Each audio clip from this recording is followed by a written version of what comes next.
chung ko che chol nula bung somthum pasarina chiar chun zamang ni liam ve shet reta kan chung ko chu mani boi poi jang kan boi to a che chol big po kanom to lo ni bere ma se anau pang ber na na chu han omol rol thap hi chuan lalnu hi ni le thawa kapom thiam viau to a sunday hian in suk run pui kan nei thina a ho hawin kan che a keipo kain ti boi ve to ema wangin min phut lui lutuk lem lawa ma se nget taka kan hanai chu gas lak current bill pek tuisem nga he hi chu ka kothilat ni ram kan veng hoin min hriat na ber po nia thil dang in chung che te ro kan tang rol to viau thung min han tirpi kan tum chang hian engemo ai zonga chuak theu theu tin umami chu ka mel zeu thina anui suka I chom kan niang te hlawm thin ti pain anui liam mai zela ni tin mai chun ka hrisel na chuan niam lam pan ni mai hian ka ria ma se kanun a hanin thak dang lam deuh chu ka taksa alain siam ram theilawa ka ngai maya ka thian te pan hi ka ngai e mema an ni lan ron lang kha to si an buai ve niang kanin mulo na po rei ve le takhop mai hot sa pai chun in bezel zeu mai la ataka hanin biak lo hi chun an ngai om ve lek lek thin bena po tuna chun footballer hloting tin kan soi tak tak thei to Indian Football Club lian ber te zingami East Bengal chun an leya aman po kron hi vel line in chanchin bu chun a ziak kalom pui hlea ma se tunma aya ta fle zolin a practice a ani nen pon in biak na hun kan nei meu to lo ani po a han re vung vung chuan angai om hle mai kani tin hun man dan chu in le dor karton chu ni maya ka buai ve map map thin hle a phak tokin thil ka ngai to na sabok in rin ni vai khachu ramile krisi churon leng turin ka soma chuan laban siam na saviawa ma se kanor lui de ton to na wang chuan min hial rei pe lem lawa kan ron kalang ma se kan ron kal ma theilawang ti in min changa hun rei tak nuwa thian hawa ti ti han nei le a hanin hial le bap pap chu ka cha kani anu chu in rin ni hi chun jing kara kal thina umami nen chau kan oma umami chu lamuwa ka va kai thawa thove to em ta che mi na kan kal le don to a nang imut thlu thlu ni ka va ti vel umami chun kal mai mai te office bana in ba zong zong ka ti fai thina ka chau thei zia hi siam aron ti tham tria ka ke chun ani don re nga sin ka ti chu umami chun I choi na te kha silang che ti in ain lukhup le ngal dai arum chu san pa chun ti hian pasal nei te chui tum ve chu ni sia ka ti le kher chu umami chun alu khamin min ron vom ka chei ve chak hrim hrim ani chu khoi hmuna po ain siam rem thei don ti chu ka ria kanina chun a thok kha ema muta thalhel ve deuh hi ni maya anu hian a hre chianga kai tho po kai tho thadu lo renga ma se indanga omani chuan ain siam rem zung zung thei don ti ka chianga ni kain siam sok soka helmet chu kala ka chuak phai ngal scooty ka han en chu petrol alo tlem lutuk ka let lea umam petrol a tlem lutuka thunna tur paisa min lo pete ka vati umami chuan nai thoka paisa te chu inei lo em ni aron ti kai te chu nakina chung ko chom tu tur kania ka khol bek bek angai lom ka ti chu iwa han phakar zit zet reu tak scooty po ka chang to lawa petrol thun nga ya chu ka scooty lania ti pain apar chu min lo bante atia phur zet chun kalak saka sangkhat min pek pa chuan phakar deuh hian nungsu tin apar chu min da thatir le ngal kanui maya nakina kan chung ko tan vek tin phur tak chun ka chuaka ka thian te ron leng don boka voin chu ka phur to pani mai petrol pa ma chun kanin line a nidangan tamwak lo thin nen in line an lo tam hle maya ka mami chu ka zota engati nge nidangan tlem thin nen ka vati su suwa chupa chun nia petrol awang dona a then chu so a stock na tur ten ken le to so a ring tu zia lo thina nia a lo tin hal sat sata ke chun soi tur vak ka shevelo ka bu ngau ngau ringota ka bulami pakhat chun ani ringot lo enge mo hleka petrol hi awang thut thei renga furanianga kongan chele tak takanga a buai thak le viau mai turasin chu wang chun lo in stock call hi mi fing ni na ni ngai a lo ti vele pakhat pa la tlom mai tum lo chu lam ka soi lo mana tanga in stock thin te chu ka dem reng reng lo awang don an ti wanga midang kher lo le ka ron chuak thin te hi ni ka dem chu ati vele kalau zot kher kher chu kain thiam lo tup an kara lu na tur ol ka muzewa ka to lu san daya tikhan an panin soi fel ve to mero se anin sual mai ang ti te ka lawani anin sual chun kaima awang ani mai don sia hoi pok a hoi le du to lo ti chuan rei fe ka nga nu chun petrol chu ka thun ve thei ta sha ma kaning man lu tuk ringot kan dor lampan chun ka tlan ngal nal nala dor ka thleng chu min lo ji hut hut to a mi hi anin dai ngot mai eng ti khuna po hian bazar pung khom lui lui tham hi an om reng mai ni hian ka sia dor chu ka honga fan kon ngala ka jing hun man dan te noi chu kaning hle mai ka han om ha dama dor then om nu unau te chuan lan lu tukin chu evain hong har ve thingpui du vem aron tilar lara unau te hi thingpui hang he deuh mai hi nia kanin nela tang hian kai po hian thingpui hang hi ka he ve pha vek to flasiana in chop maya akol reng zela min du sak thai boxia ka in le nge zela aom te chuan lo inila ka tia an dora thok thani chuan unau ten thingpui kol lo lai nei am ni ti pain thingpui chu min ron pe a an dor bula chuan va thuin kan ti siam siama customer pakhathi ron kala thani chuan nui so customer in nei tin min lo shil vata ka thingpui in lai keng chuan lo leng ro a thleng thar ve kani kha kan ti ngal ringota unau te chuan ewa han chengal zot zot tak sum don hi chu itlin ani aron ti in chia lo ngoi mai ro tin ka valut phaya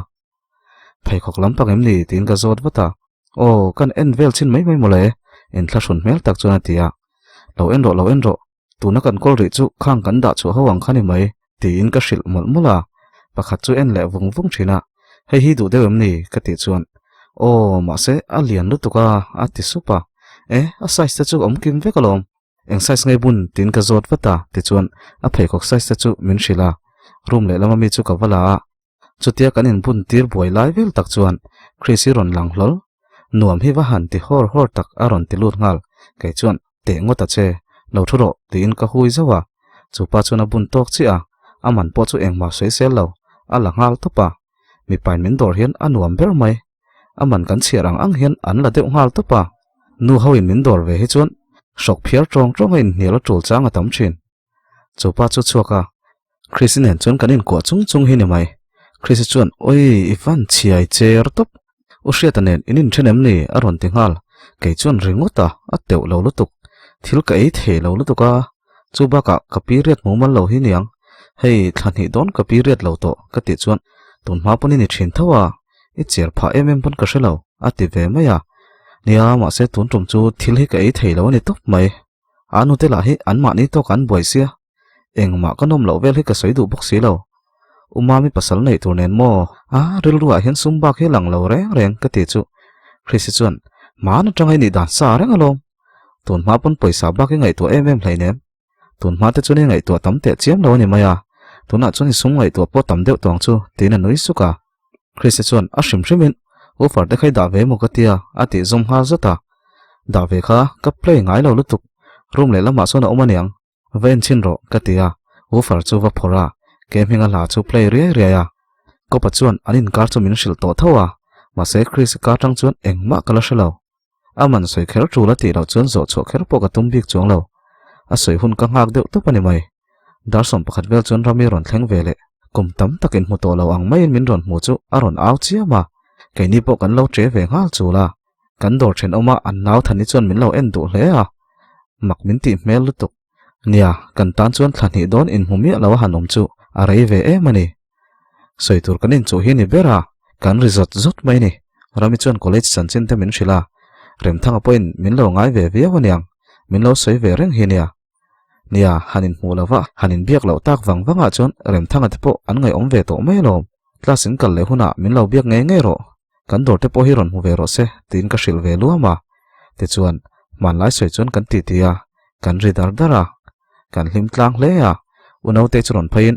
nui in van rina sa ve e chen te chu tu te nge a tin min ron zot vata ani point unau te hi chu an ngai na don ti ka chiang ka hanin mel hria tira anin che baya unau te chun e chen te ron len mana ei tur kan songe te in kan du chu kan soi den tena ke chuan chaw arti chip chuan ani mai tin ka cha midang point a sang an cha boka thani chu kan thil cha la tur chuna kala chutia ei tur nga ka kan thut thap lai chuan customer palian deuh mai hi ron langa rami chuan tlangwa lo leng ro tin a lo beluama Christian chuan an chei ngal ke chuan in over nangma ni wangin na thil lei du te a lei lo phange ka lo ti vata rami chuan he dor chungai du la tur khopin email thato kani a lo ti kan tlang wala po chu anui suka t-shirt te kamis te chu han ena a khoya piang chu rami chuan a lo fak chiam zela chu tlang wal chu atong tle mel hle a ama po chu a in chei za om deuh khup maya ke chu ka thian te nan ngam dan ma chuan ka lo tim ru hle a ka thian te la chuan no man ti mai le ngala Chris chuan tlangwal ipian sekle sexy taknen kha chuan body fit lampang hi hala tin alo ko mu boka unote chu ron phoya ehe pastor chu iron bazar ve ni mo hei kan naute hin felania lo dor teu ro ti chu Chris le rami chu le laman hoya an then chak chaka an zak le ni ti ka ria pastor la chuan nia hei an fel khop mai le khabu vel ka en kola an thom hozor hian kamitala riawa kan lut koi zoi mole ati ve chu chora Chris le rami chu anin sika ke chuan in thlasung deuh hian pastor idu du khalo enro ka ti zoi sapa pastor chuan i thianu fakhi kan lenge tin anui saka kamis chu la unote nen chuan in bele zo in akal zoya Chris chuan oi ka zak lutuk aron ti hal rami chuan kaipo inga nge ein cheidana te khan ka hriat mai lo le aron ti ve bok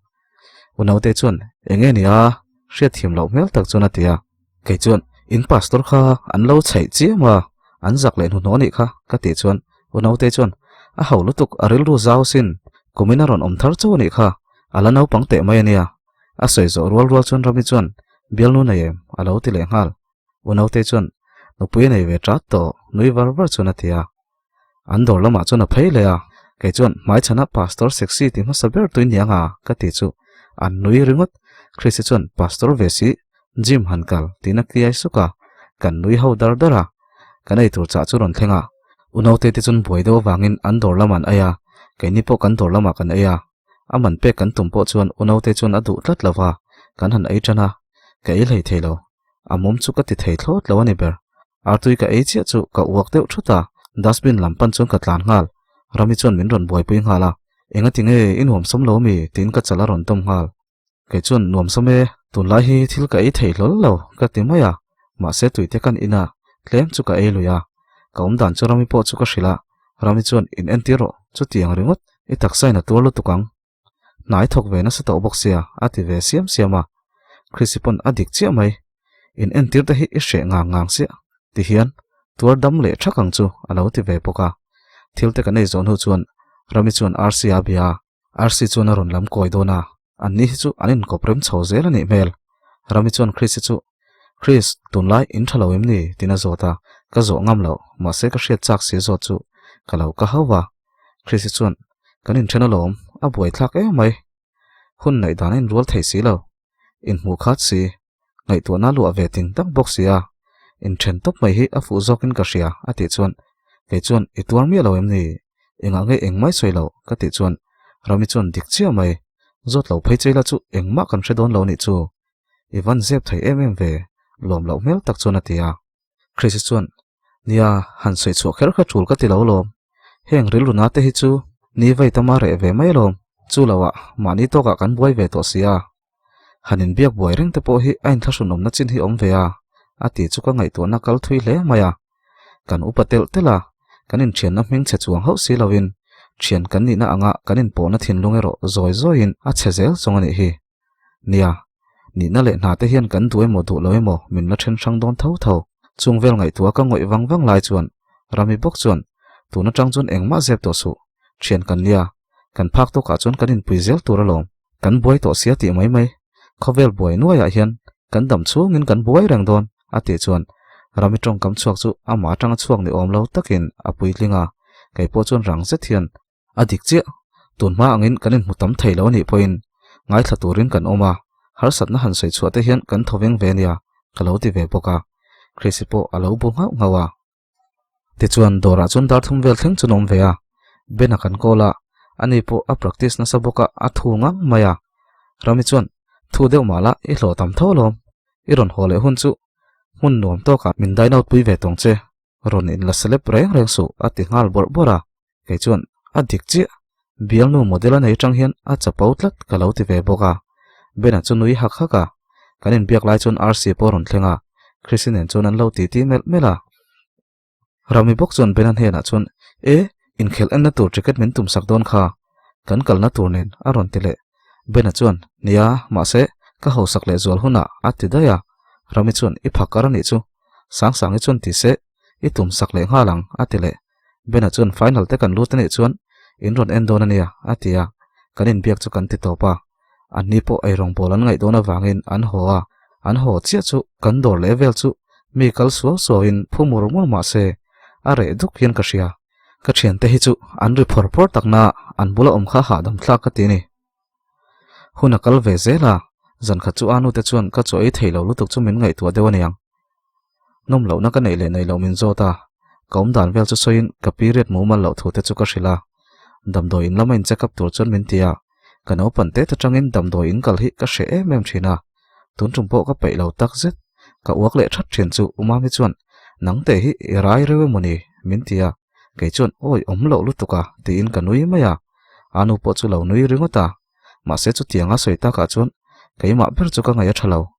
rai theina chen sa om ve tho tin ka ngai tua chianga ka ril ru ha lutuk chu ka thlan fi min bual chuak ngal ve kani ber ruma ka lut ngal da ya o sheta ka shil ngala o sheta chuan ani mo engtin nge kan tiang nakina ifri de huna min lo kol ro ti hi min ron thona khazan ka chuak kher kha ka van chir tak rai thei kala ni lo rai chi po kan ri lo karil ru boy engtin nge ka tiang lo rai tak taila umami thin rim dan tur mol chu ka ngai tua anu po ka ngai tua bok anu chon min haw vakin ka reng lawa ma se aril ru na hle don ti ka ria an hmayeng ka ma chon ngam pon ka reng lo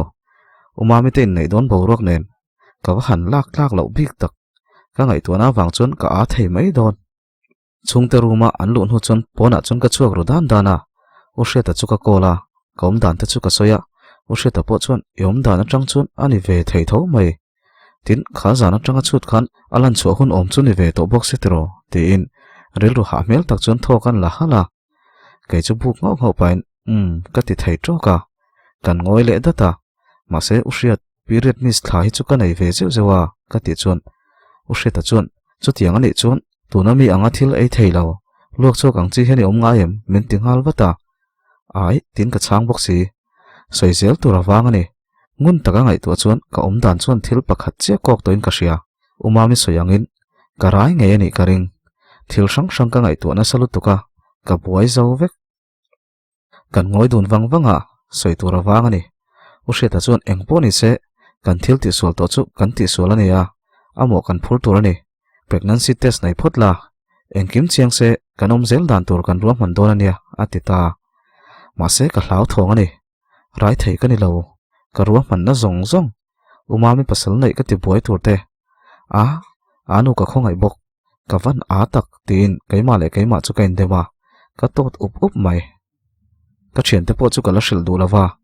ril ru ha tak chon ka om renga ni kha chu dor ka khara civila ka kal to pa ka she ru ang reng hle mai keima chu chon ka she wangin lal khrise chu ka kola ani la chu tla sa om lai niang kola la theilawa rami chu ka kol le ani chon kola la wata kom dan le kain ril hel dan chu ka shil ta veka rami chon karon kalang deskit kan lai to panga manin kan in test mai don nia ngai thadei nomro karon kal ngal ti in class tang chona ron kal ngala reivak lawa chona ron thlenga kalai za dewa wang chon rami chon min zuk lai saka ka ta tur chuni lo se ka sak me lawang rami chon min thlamwan chara dora chon kan let le chutia kan tlan let mek lai chon christian min ron kol beka rami poron kal thu ka soya thil poimo dewa ron pek chaka duwa tuna soi chi poni lo skutin kan tlan mek ka tia christian chon class ka nei zo chia karon kalang ati ve le ti chuan traffic jam vela kan tan deuh zeu nu chuan kan dor chu kan thleng ve le ta teskit chu rami chuan min pe ka hum vong ha ka ngam lo ni lo rai tai la engtin nge ka tiang rami chu ka en le ngot thena rami po chuan ngoi rengin min lo ena ram engtin nge ka tiang ka ti le rengot thena rami chuan engpo ni se in chian photang tun ma pon e period timing chu buai je kha i rai kher lo mai thesin ti in ka kotaron buana ka tirila khor dera ka hlau thong hi ni top mai Chrisi chu ron thleng ve ngala thilom zia chu rami chuna shil mola Chrisi pon ma ka ti hle kan ngoi ho wanga Chrisi chuan aniang i rai aniang mania dan te khamak ka te renga eng poni se in hre chiang la a cheber po thlengla ikianga kan rengang tia min thlamona o te chu lom viau ma se umami le anu ka ngai tua ka thla muang thei ngang lawani bathroom a chon hre takin ka luta ril ru tong trai mol chungin test chu kanaya en po ken ngam lo ka chuaka rami chu ka entira rami chon ati chuai raya khrisi po tho hala kai chu ka indom kun lapa ka result chu ka hrengam lo khrisi chuan a thaveke I taksa chaw wang mai niang I rai lo ati chu ka hoi chuaka tak em ni tin ka en veng hal ka lo rai lo tak ka thol hokin ka hria ka rai lo ta ka chon ka thian te chun nang ni pani hi in lo wa thleng thui to ve tin min fiam zui hal kan ti na mun te min zot ngal ka lai lutuk in mol ka rui wang mai thil theng ani kha ti in kan nui lui mai a thoven khat chun ka tho veng hoi mai u hria ta po chu ka hrila ani po chun avalo mom ve ma se pani tur angin thil ka lo suang tu na samana sin le ati supa rami chun nangpa kha ilova advance ve aron ti phone chu ka off mal wata a zakange katia khrisi chun a dole zakse a hawe fian rela za lo tok chu a lo tile man eninom ai tur chang zinga po engma ka elo karil ru halu tuka katia ai tur chu rami chuna cha amom lo chi ka duni o ti in thingpui dor chu kan kola min ron pe thuaya ya ma se thil kan ai chu ka uak le trep tho rami chun lalnu thei ai cha kang te hi inei lo mi aron ti ka rai lo chu mole ka ti ngal khrisi chun ni ton tak rai chun thei vel cha khom hom angkha an nei thini lom ni tiang kai nem ati vele han chak zeu chang chu kana ya ma se chu tiang a chak khom hom ang chu kanai chuang lo ani nom sei to lawang u in ti hlo tho nom zual mai kai ma tang hian in zirula nang ni po film khur le ro lo tho na du te nia ka ti chu an nui dun ha kha ka anom chunga rei lo sia a hlo thon chunga rei zo kani mo tin min fiam in chia ka din mun hin hre thiam lo ni kha tin kanuya min lon thlamon chu kalom tak zetani ani chu om lo se ka thoi pik no tang engkim thatta ka chun class lama chun an kal leya kai point dor chu ka ngak chun zama thil sang ka ngai tu na sa hleya lo rai ta tak ni la umami pasal na yang nge yang tin o hre ta ten palain ron tiranga yanga umami la thul chi ni to don si lo thil ka ti boina sat tur zia ka ngai tu chuan ka chaw nok thei hial mai anu nen chun kan horwala anu chun thisen cho te hi khaila thalo mo tun lai om dan hi emeng rim sia e tho ma sia a boi thla ka ni hi bol lo pai po hi ol ri chei ngai ni tun lai chu I thi thai lo tlat atia nia min tir na salu tuka chu ka taksai na zo to lo ni hi ka ti chuan tun lai thalai ho hi chu in soft lu tuka atile soft ti hi a mang ve thazen a english man war chuna ni boka a chelek ve khopani vitamin te ai thala in enkol thale ro azan po mengrei waksu ati chuara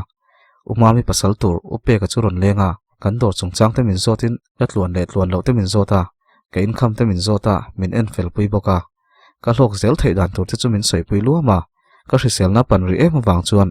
online jok chu kan ti top tari boka upe ka chuan ka sum lak lu tam zel dan tur te customer ka nga ni te min dor tu te ka soi dan tlang pui tang chuan min hriat pui thlapa a soi dik viau bok te chuan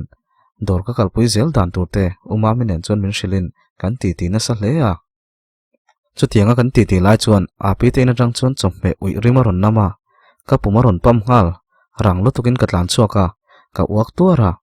umami te chuan min enin an ngai thalo hleya karai lo ti ka hreto boka kai chu ka hlau thong lu tuk chuang lawa umami te chuan ani na taka chuan karai hi an rin ka ring lo sa hrim he tiang ti du tur em chuan min ngai don lo ma se kan lo dai sual ve zeu to sia lo rai ngat phaila chu ka chan chuan mai an chan pot luk lawang ka hoi chuak ngam lawang upe ka po chuan in entir bok chu min cho leya ka kal nge chu ngai don ani upe ka honu chuan kan chung ko chuan kan ti tia ka om dan te chu soin tunkara in entir ngai tur chuan min tia umami chuan nang mai kal hre viak poin school ka chol zoyanga ka kalpui meng che min tia kai chuan ka kal ve mayang tin ka changa an ril ru ti ha lutuk lo se ka duni huna her ve bek beka kai chuan thatlam ka pan lawa ka zual chuang bok lawa kom dan chu ngai renga khrisi le rami chuan chanchin min zo trenga min ngai to ve hle ti ka hria kalom thin rami phei chuan kan saraniang in entir ngai ro ati hiala kan sarani chu karing chelo ni khat chu khrisi chuan min ron kola uruati ka zota ka thian nu chungchang angin ka soya pregnancy test si aswal ve thei thowa pregnancy test a negative vek nuwa line rin hlel chuan ultrasound ti le hi tha